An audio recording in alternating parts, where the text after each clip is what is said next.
would, but I'm busy. Son, I would play with you, but I got things to do. Daughter, I would talk to you, but I got other things to do. Don't allow the chaos of life, the business of life, and a lot of it's really good stuff, but it overshadows those individual moments with people. 4 weeks ago, I was reminded of what it feels like when you pause the chaos of life and have individual moments with people.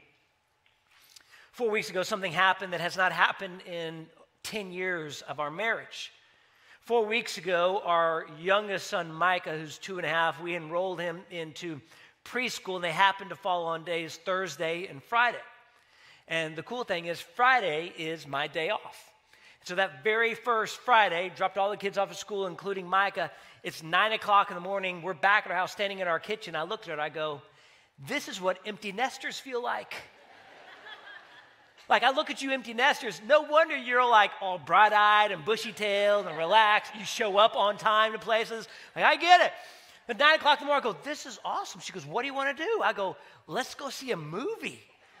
Now, FYI, Dawsonville movie theater does not show movies at 9:30 in the morning. So she's like, what else? So let's go to brunch. So we went to brunch. And I go, now what do you want to do? She goes, do you want to go to Costco? Yes, I do. Without kids, you spend a lot of money in that place. Now, obviously, we've gone on dates and had those moments, but for us, and people ask, is it crazy having 4 kids? It's not crazy at all. It is literally insanity having 4 kids. Like just insane. Yes, it's the person with 4 kids. But there's that moment from like 9 a.m. to 1 p.m. on Friday, there's moments where there's no phones, no email. It's just one-on-one conversation. And obviously, have we had moments for it? Yes, absolutely. But it was a reminder of going, my goodness, life is busy. And it's fun and a lot of good stuff. But to stop and have that moment with somebody. And maybe there's that person that you've just been so busy, the noise of life, a lot of good things happening, but it's overshadowed those individual moments with people in your life. And don't allow those moments to be overshadowed by the chaos of life. And notice Jesus.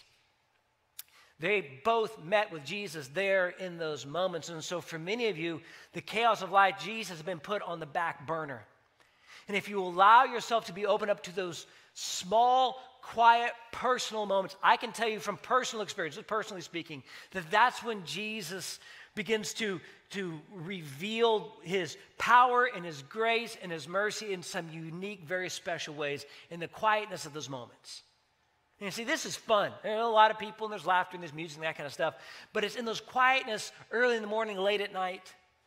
When you're driving to work or driving to school, or you're just there, and you just begin to have that personal, individual moment with Jesus. That's when all of a sudden he begins to work in your life personally. I've had many of those moments, but the most profound one in my life to date was when I was 19 years old. 19 years old, I was a sophomore in college. I had accepted Jesus when I was 6 years old. He was my Savior, but he was not the center of my life.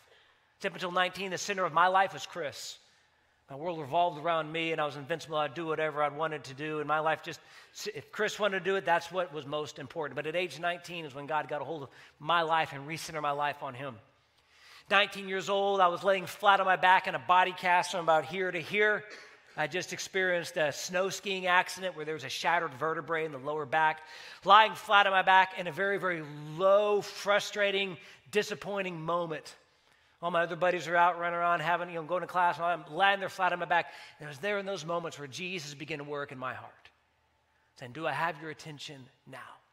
Am I at the center of your life now? Do you realize you're not invincible now?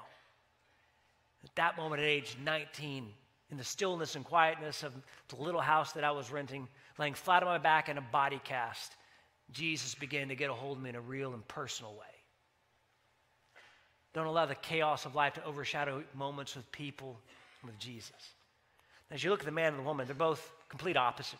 Couldn't be more opposite in the way they came, but there are 2 commonalities that are about them. They both had humility, they both had faith.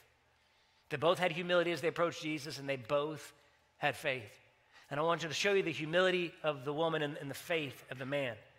Humility of the woman is found in verse 33. It says, then the frightened woman, trembling at the realization of what had happened to her, came and fell to her knees in front of him and told him what she had done. And in that moment, as she begins to tell Jesus what she's in. It's not in the one-on-one setting. It's in the middle of a compressed crowd. So now everybody there in the town now knows her medical history and medical problems. And not only that, she now has the realization that she's interrupted the journey to the house of Jairus. And now all of a sudden, while she and Jesus are talking, friends come up. Now the daughter is dead, and she realizes she's at the center of it all. And now everybody's going to say things and think things and gossip about things. But there in that moment, the only thing that she cared about was what Jesus could do for her. And what I want you to grasp from her life is to care more about what Jesus can do than what others will think.